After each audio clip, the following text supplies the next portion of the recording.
tall fescue is, it's actually, if it's infected, if the seed is infected, then that plant is always an infected plant.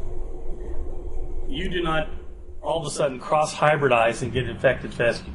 Seed comes up as either infected with the endophyte or not infected with the endophyte. And then it grows and it develops into a plant that has the endophyte and might produce alkaloids. So it starts with an active endophyte fungus in the new seedling. The grass, as it grows, it comes up and it is active fungus growth, and especially in the leaf sheaths. So we talk about the stems and the seed heads being a lot of alkaloid, but also the sheaths, the part where the plant comes out, can be pretty high as well. And then fungus enters a rapidly growing stem tissue, and then again it reinfects the seed, and then it's a cycle. So once it's in the plant, then the seeds it produces are going to have that problem again. So if you have a pasture that's clean, doesn't have any infected fescue, really the only way for infected fescue to get in there is for new seedlings to come up and be infected plants. And Scott can disagree with me anywhere he wants to. But basically, it happens because you got a hole and the plant comes up from seed, and that's why it's an infected plant. If you have endophyte-free fescue, or you have novel endophyte fescue that doesn't have that same alkaloid problem, if you can keep that a good solid stand, that's good sod, then that won't be a problem. It won't be the same thing. It reinfects by new plants coming up. So what are some of the fescue best management practices in my mind? Keep it vegetative. I mean, that still helps. The leaves still have less than some of the other parts of the plant. Introduce legumes to get more diversity. Be really careful with nitrogen fertilization, and we'll talk about that here in a second. Fescue toxicosis is a health disorder. It's not really nutritional, but if you have this health disorder that makes them eat less fescue, then that means they're consuming less of all the nutrients too. So it's really important that you have a good mineral program with that. You can't solve it with a mineral necessarily, but you can really make things better if you have a good mineral. You must still meet the cow requirements of all those things. Dilute with other feeds or forages, and renovate with spray smother spray, which we'll talk about that in just a second. Is really good for calving pastures. The great thing about Fescue Leonard, it's hard to destroy, isn't it? Hard to get rid of it.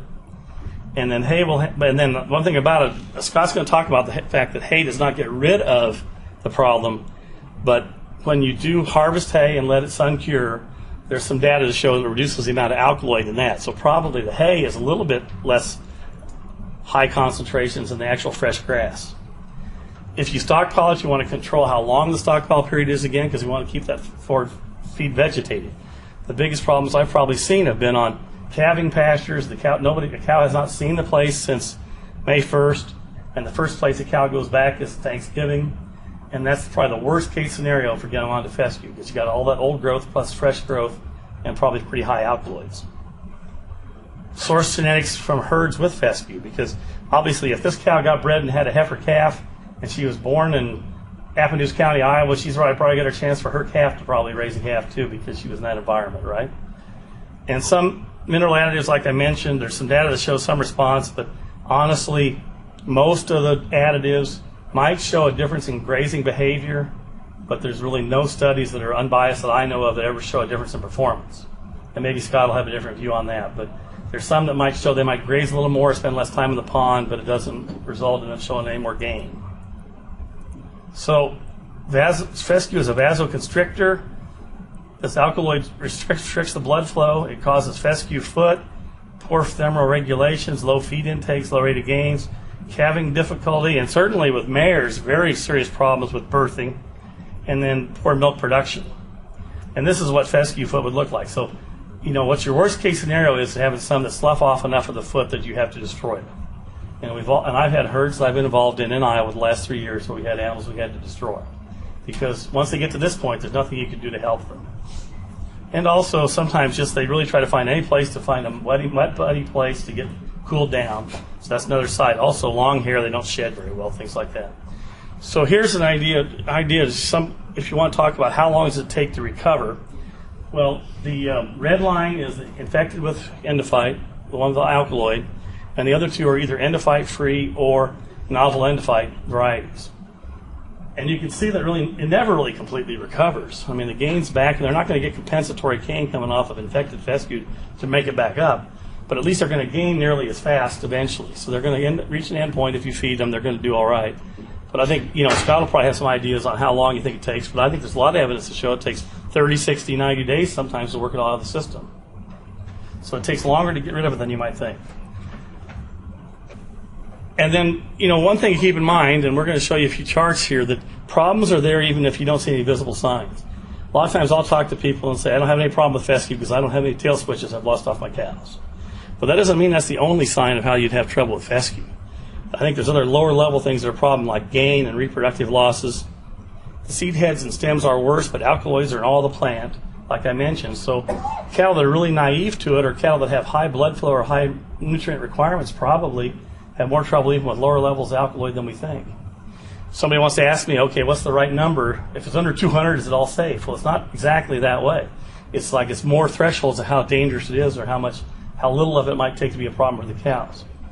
And year to year, and seasonally, there's differences. So here's an example of something looking at steer performance, looking at the toxic endophyte, endophyte-free or novel endophyte.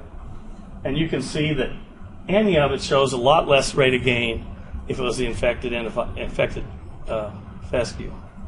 Thing to keep in mind is that any study you'll see on this, and we can show you 20, are all based on cattle that are native to fescue.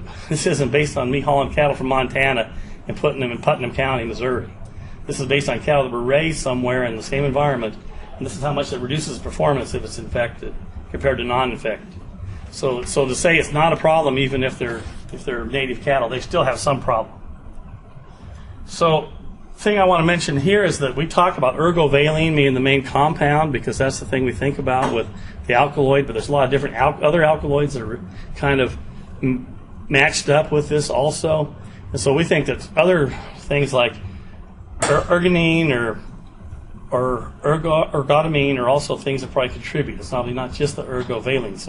So we usually will have a test that we'll do a panel if you want to check for alkaloid that includes several different types of alkaloids. This is kind of a deal to show you that there are seasonal differences in how much alkaloid there is in the plant. So we've got a Georgia, Missouri, and South Carolina studies, and to show that there's times of the year where it's higher and times it's not quite as high. The thing to keep in mind is that sometimes it's higher in the fall than you might think. And so that's not a time that usually you think there's probably not a lot of stems, but it could be higher in the fall than you might believe. Certainly in Missouri, I think usually we expect to have most of the highest concentrations in May and June, and then for it to bounce back again later in the fall based on if it's mature or if it's freshly and not fresh vegetative material. So we really want to manage the amount of alkaloid they consume. And we can do that by diluting it. We can do it by trying to reduce the amount of fertilizer so it doesn't produce as much alkaloids. We can supplement it. And, a lot of other things we can do, but somehow we want to, if a forage has 400 units of alkaloid, we want to do something to dilute it to reduce how much they're consuming. Either by making that plant not have as much alkaloid, which is part of what Scott I think will talk about, or also by diluting it with some other feeds that won't be as high in alkaloids. So spray smother spray, I'm not going to talk a lot about it, but my point is that if you want to renovate a fescue pasture, let's say your bottom line is, it's bad enough, I got to get rid of it. Then don't go round up it next spring and plant it back to new forage. The trouble is there's going to be a lot of seed there that's going to come up that's infected. There's probably going to be cow pies that have stuff underneath it that are going to come up that are infected. If you try to renovate it only with one shot of Roundup and replanting it, I'm pretty sure you're going to have about 40% infected fescue pasture in 3 or 4 years. So if you really want to get rid of it, then you have to have something to break the cycle and get rid of that seed bank. And that could be by you farming it for a couple of years. If there's any land in Napa News County that hasn't already been farmed, it can be farmed. There's a little bit, not very much, right, Leonard? Not very much. Or you use a forage crop that's kind of a smothered crop in the middle. So what this is talking about is the Missouri approach, which is a spray, smother, spray. They spray it once, they plant an annual crop, and that could either be a fall annual or a spring annual. And then they go ahead and hit it again with Roundup again the next spring and plant their new perennial crop. The other thing that I mentioned here is that when you do the new perennial crop, if you get a good solid stand of a sod-forming grass, it'll help reduce how much reinfection of fescue there'll be. So you really want to make sure that whatever you plant, mostly the grasses and not a lot of legumes, and maybe even go back and, if you look at the guys in Arkansas, I think when they do this, or even in southern Missouri, they're going out and trying to just get the sod to grow and then go back and put the legumes in later because they know they can always introduce those later. So our idea usually has been to do incremental alleviation of the alkaloid. So they got the grass only, and then with rotation you can get a little better performance. With supplementation you get a little better performance yet, and with legumes hopefully get something else that's better. But then the reality is you got to keep in mind that even with all these different steps, it still only gets you back to where you should have probably been if the fescue wouldn't have been infected. You'd like to be able to invest that money and get more gain, wouldn't you? But the reality is all these steps are going to hopefully get you back where you were, either on reproduction or on average daily gain, but it's not going to bounce you way above it.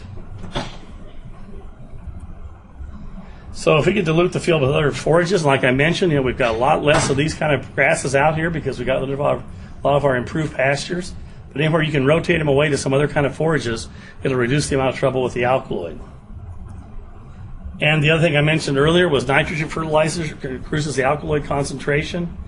And I think the thing you want to look at here is even with zero fertilization, there's still quite a bit of alkaloid in the leaf, isn't there?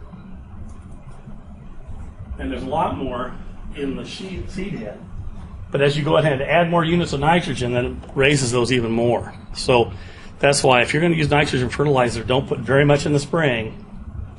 Maybe go ahead and split it. Maybe put a little bit in the spring if you want to, and a little bit in August to get more regrowth for your stockpile grass. But be really careful about that. The biggest train wreck I ever saw in fescue probably was a dairy operation that got some. They were lucky. They got some NRCS money to do some waste management. So they had a lot of manure that they hauled right in their little pasture that the cows went out on every day, and they got really great nitrogen, great flush of grass. Well, they didn't realize that was fescue, and they didn't realize what the fescue would do to those cows. And those dairy cows that were highly productive Holsteins probably had so much more blood flow that any amount of trouble you ever could have with an Angus was multiplied by 5 times probably by those milking dairy cows. And so we had some. That's an example again of some that had to be destroyed because they had so much bad trouble with the fescue foot. So anytime you can avoid getting that higher levels because of high nitrogen fertilizer, do that. The other thing is I mentioned just briefly earlier is that if you harvest it as hay, it does reduce the alkaloid a little bit if it's sun cured. We don't really know that if you ensile it, it's going to reduce it at all. I mean, that's questionable, I'd say. But if you wanted to go ahead and harvest it and let it sun cure, it will lose some of the alkaloid. This kind of shows you some studies that shows how much. It started by me and maybe 550 to 600 and dropped down to a little under 400 just by that sun curing. And you can see it decreases a little bit during storage, but not very much. So almost all the benefit you're going to get is right from the start when it's sun curing, if it's going to lose any. Good thing about fescue also is it's a great stockpile grass, and especially it holds its value really late in the winter. So, we've kind of blundered into the fact that we've grazed our corn stalks first and grazed the fescue later usually, and that's probably been a really good thing because this holds better quality later in the season. And it can reduce the amount of hay feeding. Missouri's probably had some work to show it reduces 3,000 to 4,000 pounds of hay fed. We had a lot of studies at Iowa State that showed we feed about half as much hay. Anytime you can get even 1 or 2 or 5 days more of grazing and less winter stored feeding is bound to help with your costs. And certainly grazing corn stalk first, then grazing the stockpiled fescue is better because the stalks really decrease quality fast. The stockpiled fescue holds its quality longer, and then we have some data to show that the alkaloid will be lower on that stockpiled fescue maybe in January, February, or March than it is in November and December in our environment. And I think you'd like to have legumes in it. I don't think the legumes will be much of a benefit in that winter grazing, but the legumes help you get more productivity with less nitrogen fertilization. That's one of the things we'd like to see. Yeah. The nitrogen that's provided by the legumes, does that affect the toxicity? It doesn't seem to as much, and I think the fact that you got diluted with other plants is probably more than overcoming that. I'm not saying every nitrogen source probably would some, but I think we're mainly talking about like urea as being a source that's going to produce more alkaloids. And maybe Scott will have some thoughts on that, but I don't think there's a lot of data that the smaller levels of nitrogen supplies by those legumes are much of a problem. What do you think, Scott? I think it's probably the legumes offset it.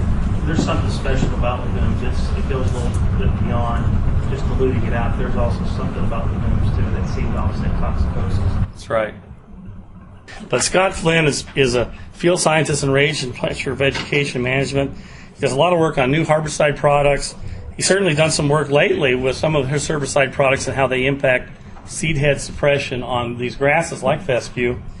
And then, so I think he's got a lot of interest in mitigating fescue toxicosis partially just because of his academic background and where he's been and where he came from, let alone the fact that he's working with Dow and they have some products that could help with that. So Scott's going to give you kind of a little bit different overview of his thoughts on fescue, and then when we get done, then you can bombard us both with some questions. That'd be fine, wouldn't it, Scott? Yeah, Let's give Scott a hand. Thanks, Joe. I'm going to give you a quick spiel here on my thoughts on pasture.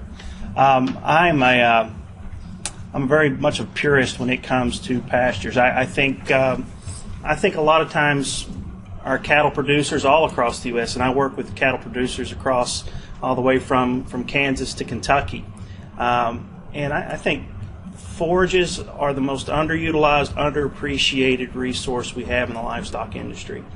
I look at beef magazines sometimes and I see all these things about genetics and this great supplement and all this. We never reach our full potential, especially in the cow-calf business, until we start paying attention to our pastures. All right, it's the cheapest source of feed that we have. It's one of the most dependable sources of feed that we have from year to year, and we don't pay enough attention to it. And I think right now where we're sitting at in the beef industry, with cattle numbers being low and prices being very, very high, I think it's going to be those people who dig in and figure out how to manage their pastures better, how to utilize the acres that they have better, are going to be the ones that come out of this shining. I think the folks that try to go out and buy and rent their way into a bigger cow herd are going to be hurting in 4 or 5 years. I really do. So your pastures are you're probably the most important piece of your cow-calf operation, in my opinion. We can argue about that all day long. But so let's get into talking a little bit about fescue toxicosis. Now, I grew up in central Kentucky, actually eastern Kentucky, and I guess we folks in eastern Kentucky have to take credit for unleashing this beast on the rest of the world, because this is where we discovered it. But what I want to focus on today is, one, let's understand the problems around fescue toxicosis. Let's learn how to identify it, and then let's learn how to mitigate fescue toxicosis through management and a few other practices. So, quick rundown. Kentucky 31 Tall Fescue, this is the culprit. We have some other fescue varieties out there, but this is the one where it all started, Kentucky 31 Tall Fescue. It was discovered in 1931 in Menifee County, Kentucky. And Ian Fergus was in Menifee County, Kentucky, and he was judging a sorghum contest. You all know what sorghum is? We make sorghum syrup out of. Some people call it molasses. Well, he was up there judging a sorghum contest, and he hears someone talking about this great grass that they have growing on their hillside in Kentucky. And it greened up earlier in the spring. It stayed greener later in the year. Their cattle couldn't graze it out, and it held the soil on the bank. It was just outstanding. So Fergus goes out there, and he takes some samples of it. He takes it back to the University of Kentucky, puts it in a trial, and lo and behold, 1943, that particular grass was released as Kentucky 31 Tall Fescue. Now, how it got into the U.S. is up for debate, but the strongest evidence suggests that Kentucky 31 got in here probably because it is a Mediterranean grass. It was probably used as a packing material for dishes. And when they would deliver these dishes, they'd take the dishes out and they'd go dump that packing material, that grass out, and that's probably how we got it. It was probably used as a packing material, more than likely. So in 1943 it was widely adopted. And I've heard a lot of old farmers in Kentucky say if it hadn't been for Kentucky 31, the farms would have washed away years ago. It is an unbelievable soil stabilizer, and when you grew up in the hilly part of Kentucky where I did, you find out its importance real quick. But the thing is, it didn't take long, mid-1940s, people realized that there was something going on with tall fescue, that cattle just did not quite perform as well as they had. And so they searched for that form of toxicity from 1950 on. And mid-1970s, they discovered that there was a fungus that had a symbiotic relationship with that plant. And that fungus lived inside that plant and conferred some benefit over to it. Now, it wasn't until just a couple of years later they found out that fungus produced a class of chemicals called alkaloids. we term it alkaloids. And those alkaloids produced by that fungus were the real reason why our cattle are showing such adverse effects to the fescue. And so that was confirmed around by 1983 that there was an alkaloid associated with that fungus. Now, what is the significance of toxicity? 10 years ago, we were quoting 35 million acres of tall fescue in the U.S., and now we're quoting 40 million. And so it's definitely on the rise, and I've got several ideas on why that is. But it primarily happens in the cow-calf region, and we kind of say we dip down into Iowa, but from working in Iowa for 6 years or 9 years now, I can tell you that it is pretty widespread. It costs us about $1 billion a year, folks. About $1 billion a year, and that we'll talk about the sources of that loss in income, but it's pretty significant. But the disorders associated with that loss are things like bovine fat necrosis or Fescue Toxicosis, which is usually your poor performance, your shaggy-haired animals, high body temperature, poor average daily gains, poor weaning weights, poor conception rates or pregnancy rates. Then you get into fescue foot, which is what Joe was talking about earlier. It's kind of a gangrene in the extremities. See, what happens is when these alkaloids are consumed by the animal, they actually attach to the blood vesicles, all right?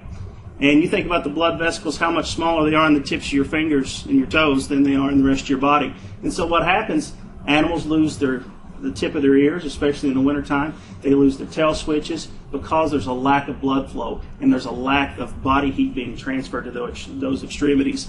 So we get a condition we call fescue foot. And then we get bovine fat necrosis. There's, Joe's, where we run into the issue when we're fertilizing with high rates of poultry litter or nitrogen and we're really loading that pasture up. We end up with bovine fat necrosis, which are just these necrotic spots that tend to develop around the abdomen, and those can cause a series of issues, even with our cow-calf operations from pregnancy and just difficulty in birth.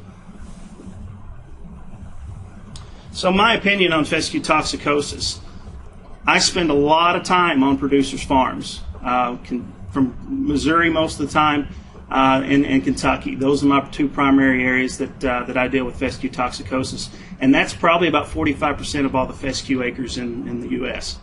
Missouri's about 10 or 11 million acres out of that 40 million, and Kentucky's about 7.5 million acres. So there's quite a few people there. And even in those areas where fescue has been a component for so long, one of the things I find is that most producers don't even realize there's a problem. And there's several reasons for that. And again, these are my opinion. Joe, you can throw some in here too. And I think one of the things, since it's been around since the 40s, most people have gotten so used to seeing their cattle perform that way that they've just kind of accepted it as the norm. They maybe want to chalk it up to genetics, or that I just don't have time to vaccinate like I should, or they want to, but they never really sat down. I have family members that have raised cattle for years that have no idea that the fescue in their pastures has caused them any trouble, and I could stand there and tell them, and they still wouldn't believe me that the fescue in their pastures is the root of most of their problems. The other thing is pastures gradually have deteriorated over the years, and so has that animal, or the herd performance, and I think it's been so gradual that a lot of people don't pick up on it. And I think that may be more the case here in Iowa, is that we're seeing herds slowly deteriorate until someone says, hey, you know what? We used to have a lot better calving rate on our farm. And we were just visited a producer not too long ago, Joe, I think it's 2 or 3 months ago, that was the case. And we go out to his field, he's got tons of fescue. He's got animals out there missing tail switches. But it never really dawned on him that it was the forage in the field causing the issues. And I classified cattle farmers in 2 different ways, and I'm sorry if I offend anyone, but I think you have cattle producers that have cattle because they have pasture, and then you have cattle producers that have pasture because they have cattle. Now, when you have cattle because you have pasture, you just throw them out there and say, hey, once a year I'm going to go out there and take the calves off and cash them in and pay my taxes and buy Christmas, and so be it. And those folks were going to have a rough time ever changing their perception when it comes to managing animals. So I think that's a certain sect of our beef industry that tends not to view this because, hey, I bought an acreage that has 15 acres of pasture. I'll get a few cows and put on it, and they don't give it any thought. And then I think sometimes that our producers, they look at the sell price of that animal. Hey, I got X thousands of dollars for this particular animal, and they never really break it down and say, what was my profit on that animal, and what was my profitability per acre? Because sometimes that'll tell a different story, and it'll make you start to think, where am I losing money? And you will start to dig for those answers as to how you can up your animal performance. So I think there's a lot of reasons why we have fescue toxicosis being such an issue today and not really paid that closely attention to. So let's talk a little bit about the endophyte. The endophyte, it lives between the plant walls, the plant cell walls. So this is a picture over here. This is and you can see the mycelium kind of growing between the walls. And the thing is not every plant out there in a field is infected. So if I were to have a field of Kentucky 31 tall fescue, chances are I would say minimum 60 to 70% infection rate for the most part. And some of these older stands over the years, they could be as much as 90, 95%. And I've seen a few stands in Kentucky like that. I'm not saying they can't dip any lower than 60 to 70%, but to me that's kind of the norm. That's what we can kind of expect on a fescue stand as far as the minimum. And but when we look at, if we had that pure stand of that fescue, even though I just said 60 to 70%, if we were using an endophyte-free variety or something like that, once it gets about 30-35% of those plants become infected, that's when we're going to start seeing issues with toxicosis. All right, so that's just kind of a rough guideline, but as Joe said earlier, it depends on a lot of things. But we're talking in just a monoculture of tall fescue. Once it gets above 30%, we're going to start having issues with toxicosis. Joe also talked about a while ago how that fungus is transmitted by the seed. I've had people come up to me and say, could it transfer by pollen? And the answer is no. So if you have an infected tall fescue plant on this side of the fence and a novel endophyte or a endophyte free on the other side of the fence, the pollen from this side cannot go over there and infect it. All right, that plant's going to produce non-infected seed.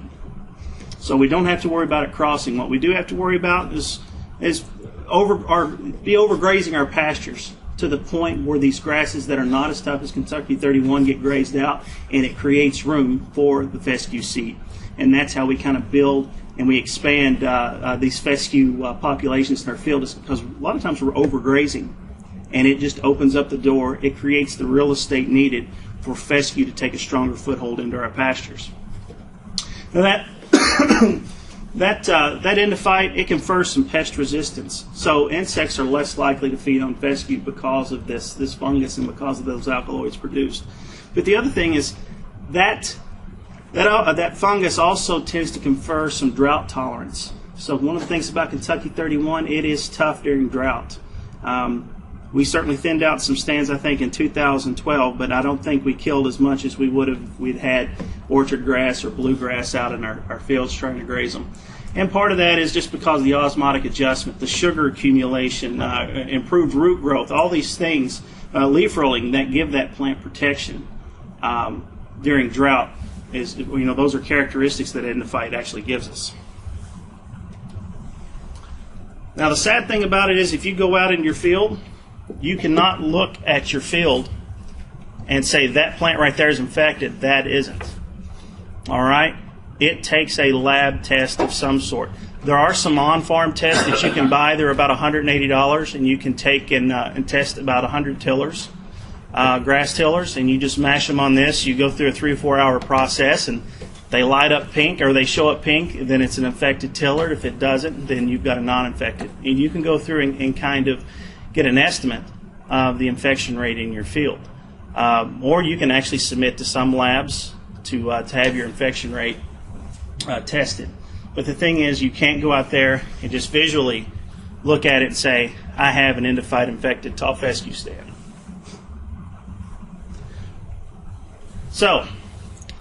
if you're going to go out there and you're going to identify plants, if you're going to do the field testing, you better know how to identify Kentucky 31 Tall Fescue. All right? I have looked at Kentucky 31 my entire life, and I can spot it from a mile away. It's like spotting your kid in a room full of kids across a crowded room. Once you get used to identifying it, it just sticks out like a sore thumb, kind of like you're probably used to seeing orchard grass. Orchard grass sticks out like a sore thumb in a field too. But identifying this thing is of the utmost importance. It is a very coarse-leafed plant. And when you pull your fingers down the side of that blade, it's almost like a saw in a way. You'll also notice it has some very deep veins on the leaf. But one of the telltale characteristics, or what we call auricles, so here's the collar. It does not have a ligule, but what it does have, it has some like ear-like projections, like auricles. We call them auricles that lie right here on the outside of that collar. They don't wrap, but they're just kind of like little ears that hang around there, and that's one of the signs, or one of the characteristics of tall fescue. But learn how to identify this plant, get a book, work with your extension agent, find out how to identify it so you can find it in your pastures. Now, we've talked about fescue, we've talked about the cost. Let's talk about animal performance, some of the underlying factors that affect this cost. So let's look at daily gain of cows. So this is of a mama cow, and this is on low endophyte fescue. Now we're talking low endophyte, we're talking about less than 3%, okay? So maybe just a few plants in the field that are actually infected. And then we have high endophyte, so this would be 70% or more endophyte infected fescue in the field. Average daily gain of a cow, all right? So it drops the calf, and we see here's a study. Here, these are all different studies.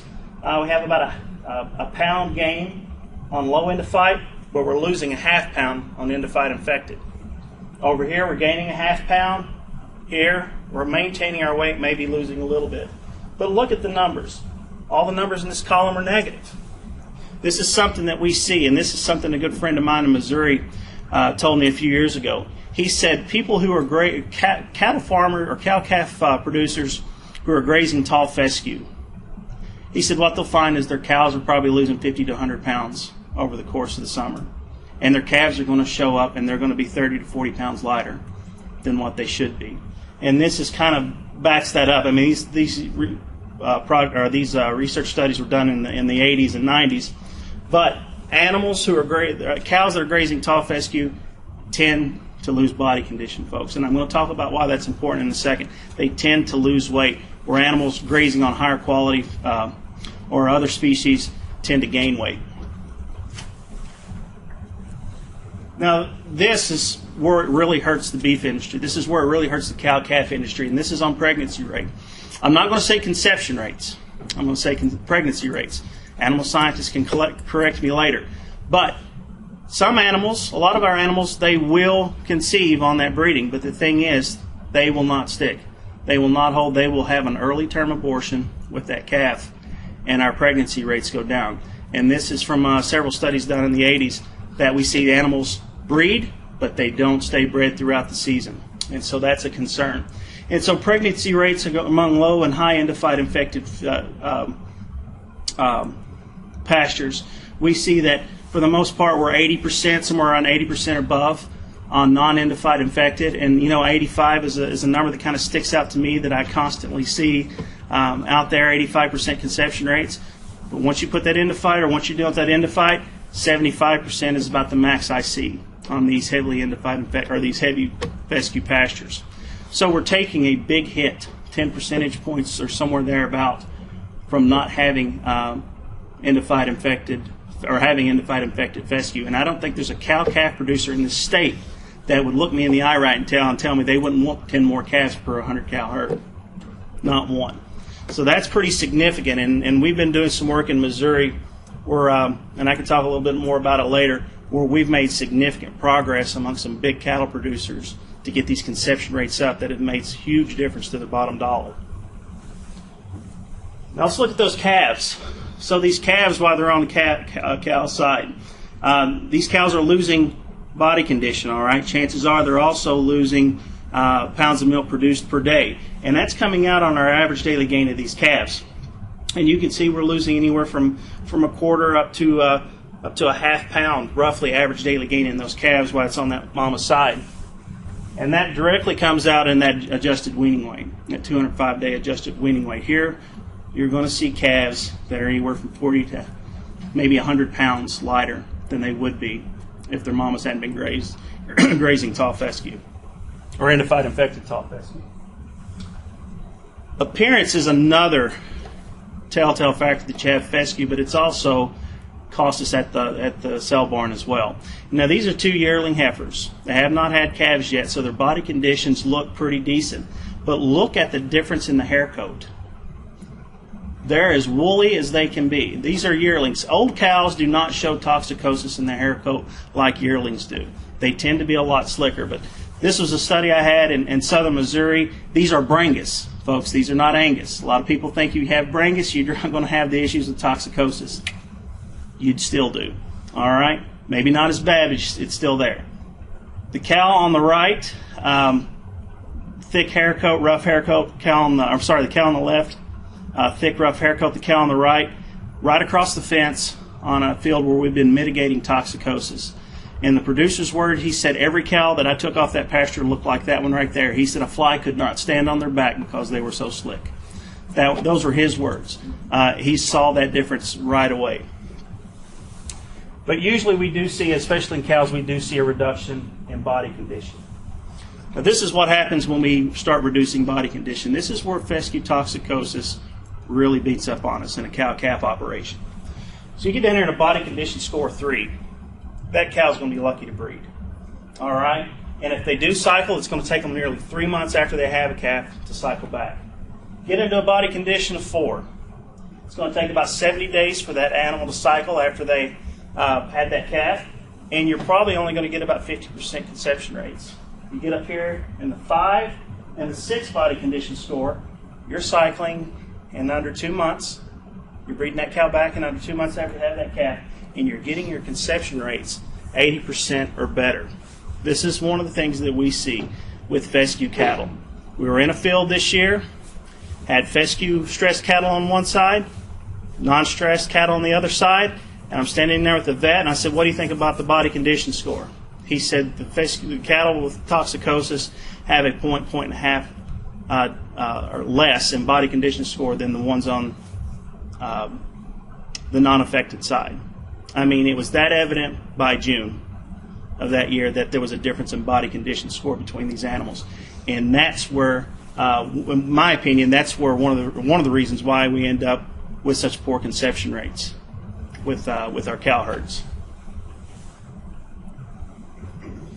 So when we look at the cow-calf operation, here are the key concerns. 1, pregnancy rate. 15 to 40% reduction in pregnancy rate. This is based on the literature. This is kind of summary. Body condition, we'll see an animal suffering fescue toxicosis, a cow, lose anywhere from 1/10 of a pound, maybe to 1/2 a pound a day. Milk production will usually drop 10 to 45% in a fescue cow.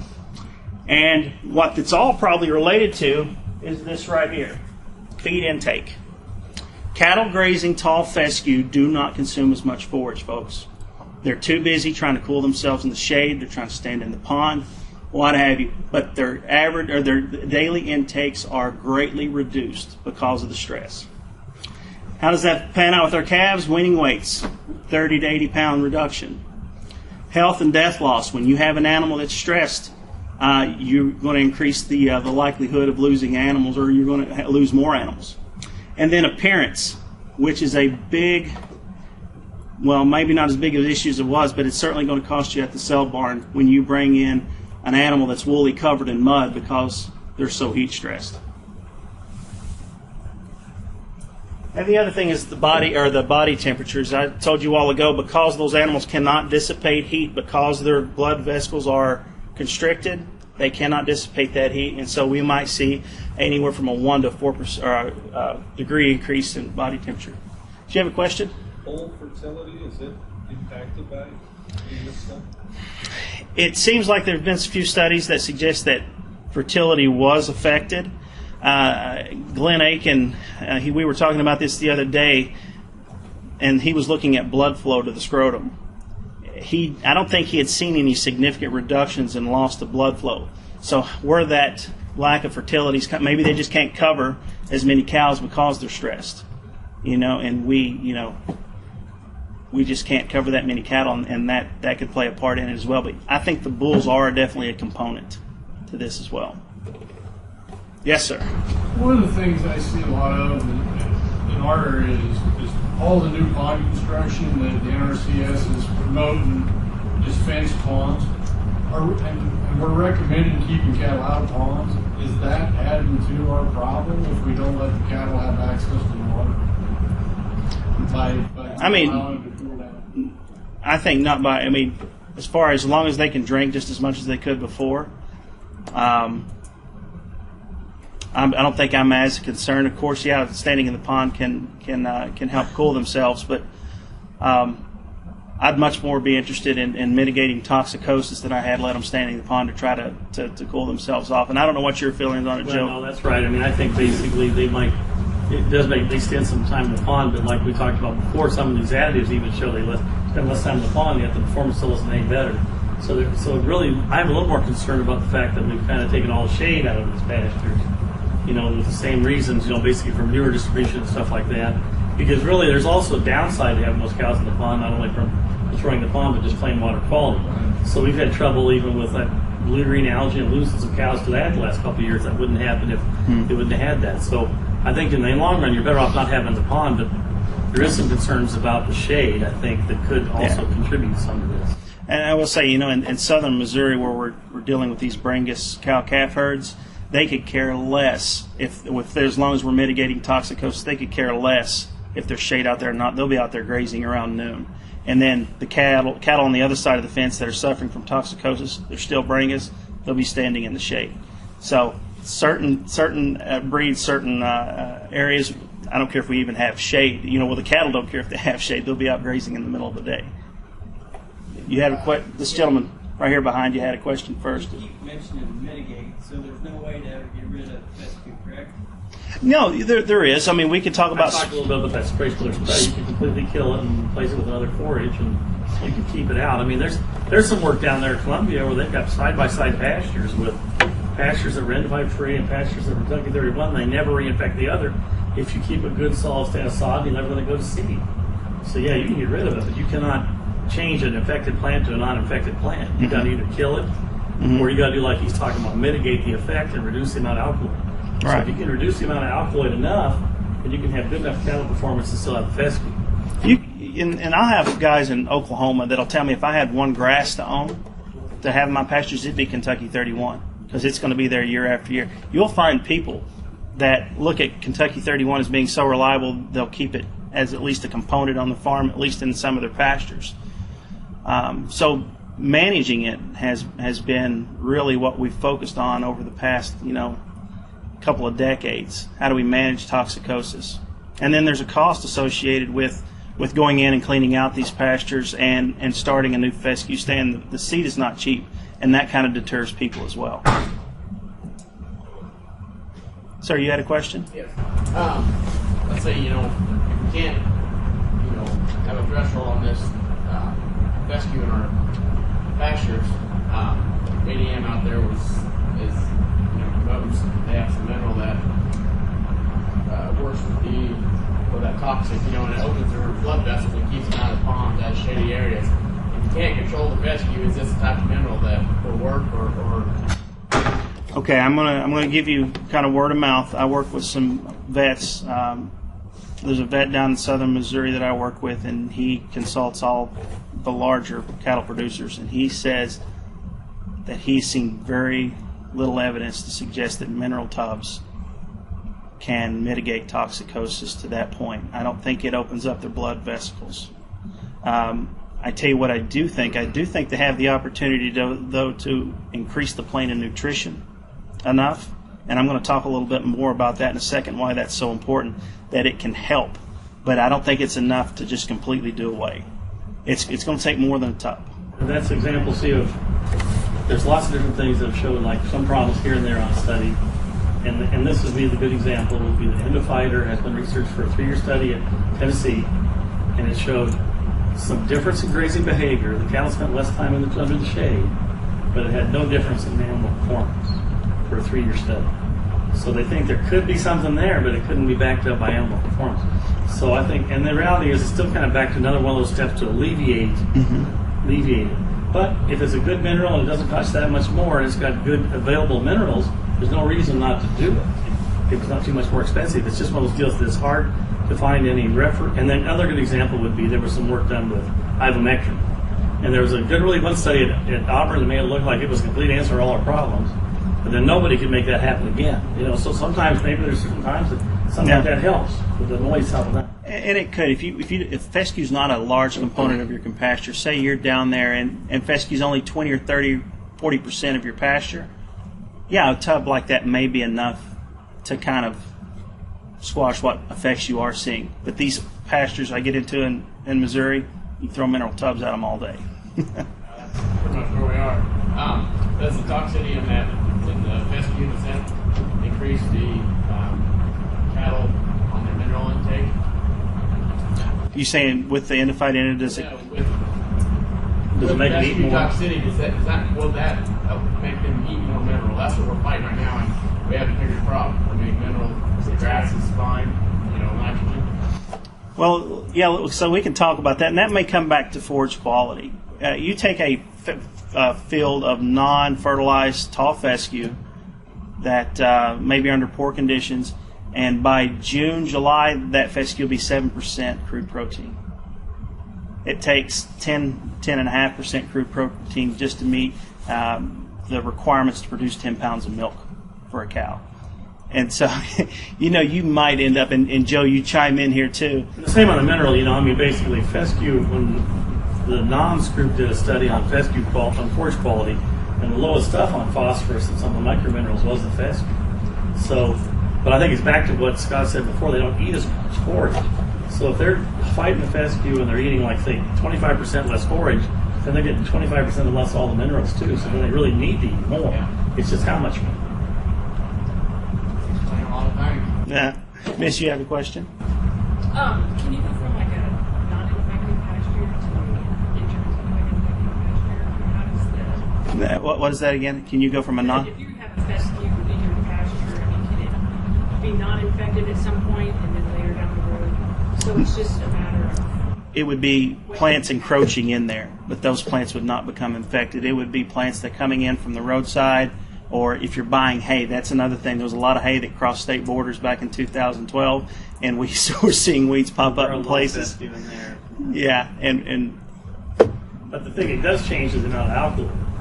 So like it's always infected, always has a fungus. It can't produce an alkaloid, but some year it might produce 1,000 units because you put a big shot of nitrogen on it. Another year it might be 150, and if it was really vegetative and leafy. So you're really managing the alkaloid, not the endophyte. Yeah. So is there a best time of year to test for? See if it's infected. You can test, any time in the spring throughout the year, and it's going to tell you if it's infected. As far as the amount of ergot alkaloids in those tissues, it's going to vary throughout the year. The highest is probably going to be in the spring and the fall. So if somebody afterwards wants to ask me, I can tell them how to get a kit that you can either do your own kit on the through AgroSciences, or you can just send it to AgroSciences. It's not very expensive just to send it down to Georgia and let them do it. Yeah. If you want to know. Chances are, if you got tall fescue in your pasture, you've got. The other option is that you can just assume that it's over 70% infected, maybe. I mean, it's not quite fair to do that, but you could assume it is, and then just try to manage it from there. And then if you want to test the alkaloids, then we usually send that to the vet school at Iowa State, and it's about $100 every time you do it, so you don't want to do it very much. Yeah. But I kind of passed this up, but just on milk production, what we believe is that for every 10% increase in infection, that it probably reduces milk production by 1/3 of a pound, roughly thereabouts. So let's talk a little bit about stocker operations. And my good friend Glenn Aiken. Glenn was actually slated. I was really hoping Glenn could come, but Glenn said he was going to be here last week, and he said, Scott, if you could this week, it'd be great. But looking at the stocker operations, and I can tell you this, I've seen this quite a bit. Stocker animals that are suffering from toxicosis consistently gain a quarter pound to half a pound less than they would if they were on non-endophyte infected tall fescue. And that just seems across the board. I see that time and time again. In some of the studies in other states, we've seen them go down to a pound or more loss in average daily gain. But that's about the average that I see. And the thing is, even if you're grazing those animals in the fall, you're feeding them hay, we still see reductions in average daily gain in these stocker animals throughout the year. Are the reductions similar depending on how much grain supplementation you add? I'll talk about that in a second. That's going to be one of our tools that we're going to use. So in stockers, we're looking at average daily gains about a quarter of a pound. I've had 3/10, but quarter of a pound is usually about the lowest I've seen. And the literature cites up to 1.2 pounds. I usually see a half a pound, maybe 3/4 of a pound being about as much. But still, that's pretty significant, gaining that much less per day with a stocker. Of course, health and death loss are going to be an issue. Appearance again, and reduction in sale price. And then I'm going to just touch, I don't have a lot of information on finishing, but what I can tell you is I've heard folks with feedlots out in Kansas, some in Missouri, say that it does cost them a little more to bring an animal from a fescue pasture into that feedlot because they are stressed. And if you take a fescue animal and ship it for 10 hours, you're going to have a lot of animals come off that truck sick. So there is another source of loss for us in the beef industry, just in terms of the receiving costs of getting that animal up to snuff to put them on the feedlot. All right, they'll actually take off and we'll see compensatory gain on the feedlot, but that initial receiving ration and attention is going to cost us as well. So real quick, other characteristics of cattle and toxicosis. One, grazing time. See about a 20% reduction in grazing time on dense stands of tall fescue. Cattle will actually get up and graze at night, more so than cattle that are not suffering from toxicosis. And one of the things I see, at least on my studies in Missouri, that cattle will be grazing at 11 and 12 o'clock in the morning or in the day, while the animals suffering from toxicosis are standing in the shade. They tend to be so much more heat tolerant, even with Angus or Brangus. They're much more heat tolerant, and they're much more likely to meet that average daily their forage needs for that day by grazing longer. Bite rate. Bite rate can be reduced by 20%, so that's the number of bites that they're taking maybe within a minute, and that certainly affects grazing time. Feed intake, anywhere from 20 to 40% reduction in feed intake on the pasture. Serum prolactin, which prolactin is the milk hormone, we see this is actually used as a marker if cattle are suffering from toxicosis. If you were to go in June, July, and you were to pull blood sample for that animal and have it analyzed for prolactin, you would see the prolactin levels are maybe reduced as much as 70% over animals that aren't suffering from toxicosis. Water usage goes up. They're trying to keep themselves cool. We end up with a rough hair coat, especially in yearlings and younger animals. Rapid breathing, nervousness, salivation. I've heard cattle producers dealing with fescue animals suffering from fescue toxicosis and not suffering from toxicosis telling me they could walk by the pens and feel the heat off the animals that are suffering from toxicosis. They get so warm. So there's several things that pop up besides what we've talked about. So let's talk about alleviating toxicosis a little bit. Well, back in the 1980s, we thought we had the answer. It was called Johnstone Tall Fescue, and it was an endophyte-free variety. And I can't remember just exactly how they developed it, but I think they might have set a bag of seed on the shelf for a few years, 5-6 years, came back, the endophyte had died by that time, they planted it. We've got the answer. Well, guess what? It did not hold up under grazing. That endophyte had really conferred a lot of grazing tolerance to that plant. So by the mid-1980s, we figured out we did not have the toxicosis problem solved with Johnstone because it didn't persist. Present day, we look at multiple types of of species out there. We have endophyte-free varieties. We have novel endophyte varieties that are looking very, very good as a method to actually get rid of toxicosis. Fertility and pH can also help us to a certain extent, especially if we're dealing with endophyte-free varieties and using a little bit better grazing management. We can keep some of these endophyte-free varieties in there for a long time. Select Tall Fescue was one I used in Kentucky, and it was pretty tough as long as we took care of it. Yes, sir. This novel endophyte, is that like an engineered seed, or is that just... Well, we'll talk about that in a second, but I'm going to talk a little bit about the novel endophytes and give you a little bit of the background on it. But the other thing is diluting that toxic fescue. And one of the things we found is if we can get 30% clovers into a pasture, we can mitigate toxicosis fairly well. There was a producer in southern Iowa that I met 2 years ago. He was an older man, and he said, I was getting 65% conception rates in my herd on toxicosis. And he said, I started maintaining 30% clover, and he said, I got it up to 85%. So just by that 30% cover or clover introduction, he was able to get his numbers back up. So clover is a great tool for us to have. However, I will say this. If your pastures look like some of the ones I see in southern Missouri, the last thing you want to do is go out there and sow clover without cleaning them up first. Because with locust trees and hedge trees and ironweed and ragweed out there, you're kind of throwing money away out there sowing clover, especially when they're taking up so much valuable real estate with other weeds. So clean those pastures up before you go ahead and put clovers in.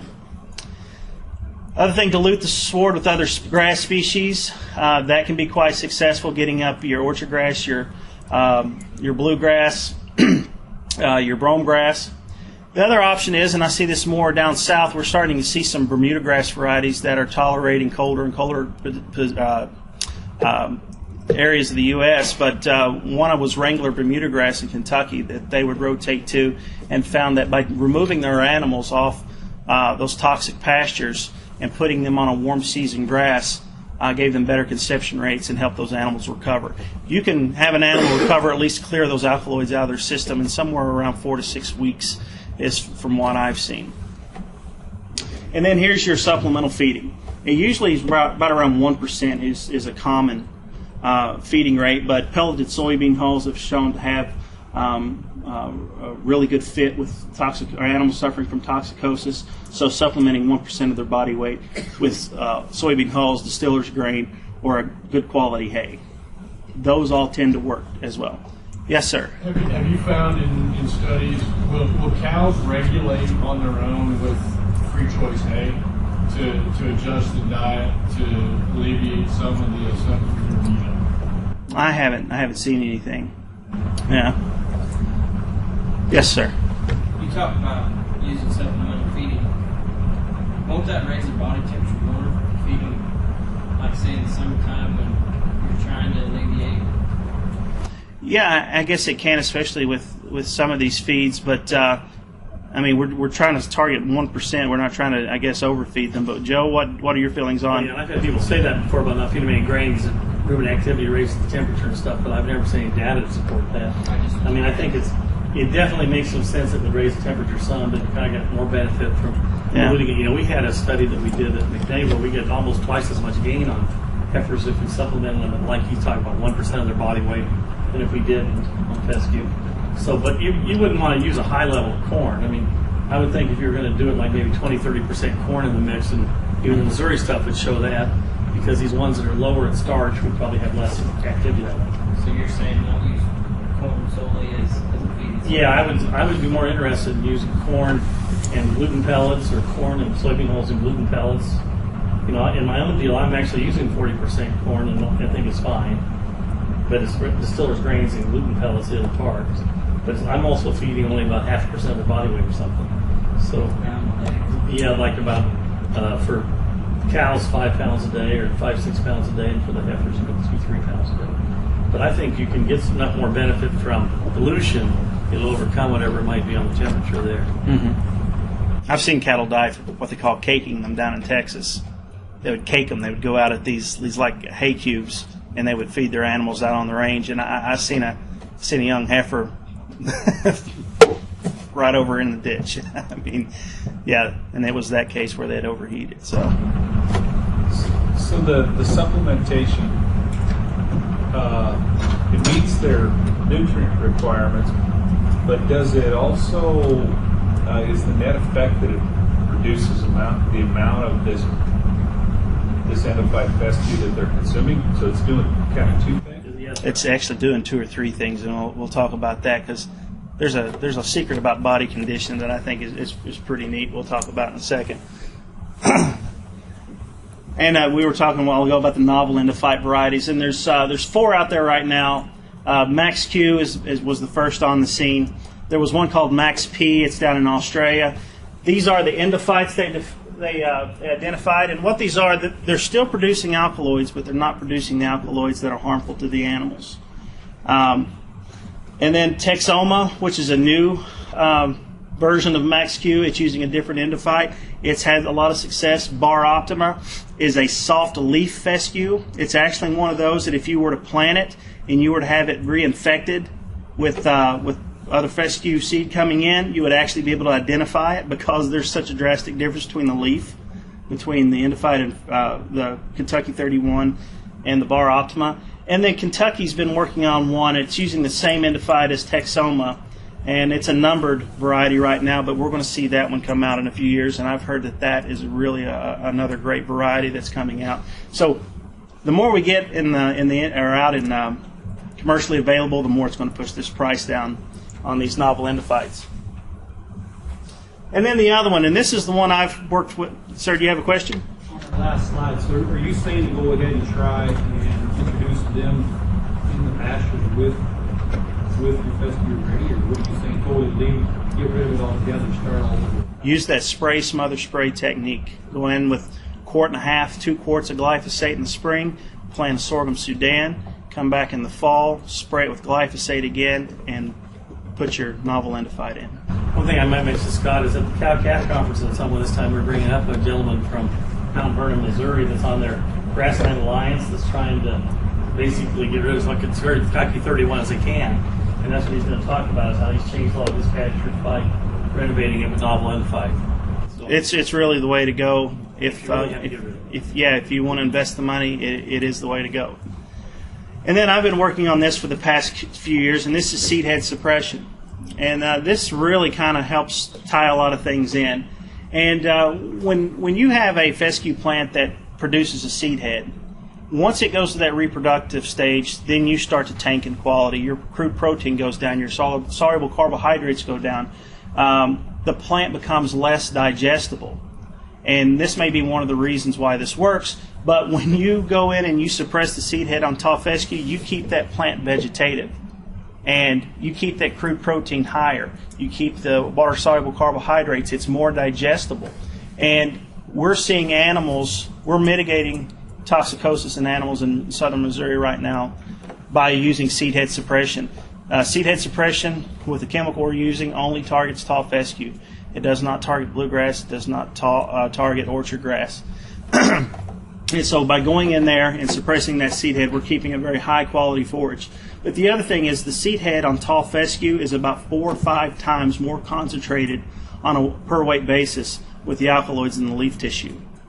And I don't know if you've ever seen this. I had a guy tell me one time that fescue puts on a false head in the middle of the year. Fescue only puts on 1 seed head a year, and that's in the spring.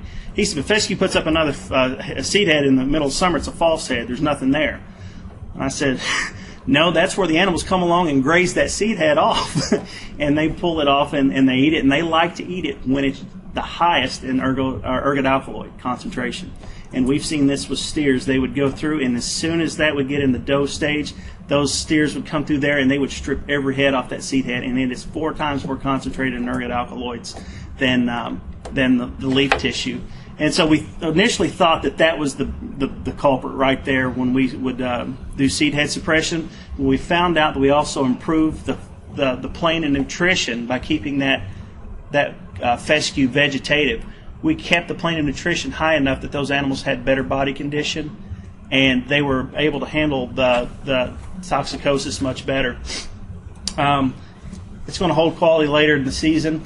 And another thing it also does is you'll have producers that are growing tall fescue that will say, I will not fertilize tall fescue because I can't keep up with it to begin with in the spring. It's growing so fast. If you can take a pasture and suppress the seed heads on it, it's not going to put on another seed head the rest of the year, but what you have is a deferred grazing option. Now you can concentrate on the fescue that you do have, keep it grazed down, keep the seed heads grazed off, and then have something to rotate to maybe in May or June that's going to be very high quality, so you don't have to keep up with all your fescue acres. So that's another thing we're seeing with fescue toxicosis, is suppressing those seed heads is giving us several options to mitigate the effects. Fall calving versus spring calving.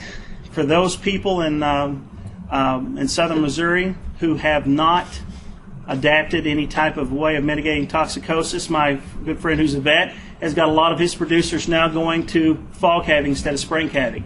Presents a whole host of issues for us in terms of calving. But what's critical is that we're trying to stay out of those breeding out of those 85-degree days. And so if you look at Iowa, roughly around June the 20th, we're going to hit up there somewhere in the mid-80s. All right, and that's not going to stop up until about mid to late August.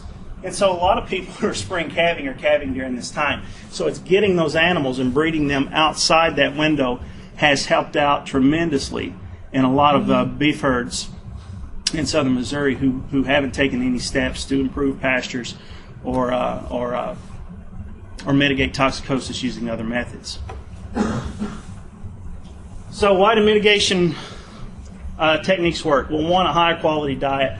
I think it helps them cope with stress, but we've got some pretty good evidence. I think it's getting ready to come out, and I can't talk a whole lot about it. It's from a good friend of mine who's doing the work, but it seems like a higher quality diet may be increasing the breakdown of alkaloids in the rumen. Something a lot of people have suspected, but I think we're going to have proof now that anytime we can improve the quality of the animal's diet, we'll actually break down more of those alkaloids in the rumen. The other, dilution. We've been talking a lot about dilution. It's going to reduce the amount of alkaloid intake by offsetting it with other sources of feed. And then this is something I think is really neat. Bioaccumulation of alkaloids and fat. When you have an animal that has a better body condition, that fat may be acting as a buffer, because we found that alkaloids actually accumulate in the fat of animals. And so you take an animal that has a poor body condition, doesn't have a lot of fat, doesn't have a lot of buffering capacity when it comes to alkaloids. So this may be something else that's contributing to it. The other thing is timing. Removing animals during the summer, putting them on a different pasture certainly helps out. And by moving the cattle around their breeding time, we breed during low stress time. So these are the kind of things that are contributing probably to the reduction in toxicosis in our herds. So what about hay? Joe talked about it earlier. Yeah, you can sun dry, you can sun cure hay and reduce the alkaloids, but 300 parts per million is that threshold, and we're just getting down to that 300 parts per million. But that endophyte or that toxicity will persist in that One hay. thing I'd say about hay is you can kind of control when you feed it what. So back to what Scott was talking about maybe those cows that have lower requirements, like middle of pregnancy, maybe when it's not so cold, you could use some of that. In fact, fescue hay, use it in a feedlot diet where it's a small amount, and not to use it when they're really, really cold or really bad weather. That's the only good thing about it. You can kind of keep it identified. Yeah. And unfortunately, some people would sell it to their neighbor, like we've proven a lot lately. Yeah, exactly. So just some important things to remember. When you change the forage, you change the animal, all right? And with these novel endophyte varieties, with the endophyte-free varieties, with seed head suppression, with supplemental feeding, well, not so much with supplemental feeding, but it certainly can have an effect. When an animal feels like grazing, they can take a field down much more aggressively than an animal that has a high body temperature and it's feeling rough. So when you put in a novel endophyte, when you put in an endophyte-free variety, when you suppress seed heads, one of the things you have to watch out for is those animals are going to put maybe 20% more pressure on that pasture. And you could thin out a pasture really, really easy, all right? Maybe that's another reason why fescue's hung around for as long as it has, is because the way it stands right now, producers can't graze it out that easily. However, when you're able to relieve some of that stress from that animal, you're going to see an animal that grazes much more aggressively, and weekend then stands out. So it's very, very important that you implement good grazing management when you start mitigating toxicosis, because I think you're going to have an animal that can do a lot more damage to the pasture than they could before. And I'm going to say this: if one or two things, either you live with endophyte infected tall fescue, or you improve your management. You do something about it. I don't think there's anything other that you can do today. You either live with it or you decide you're going to do something about it. No use in complaining about it.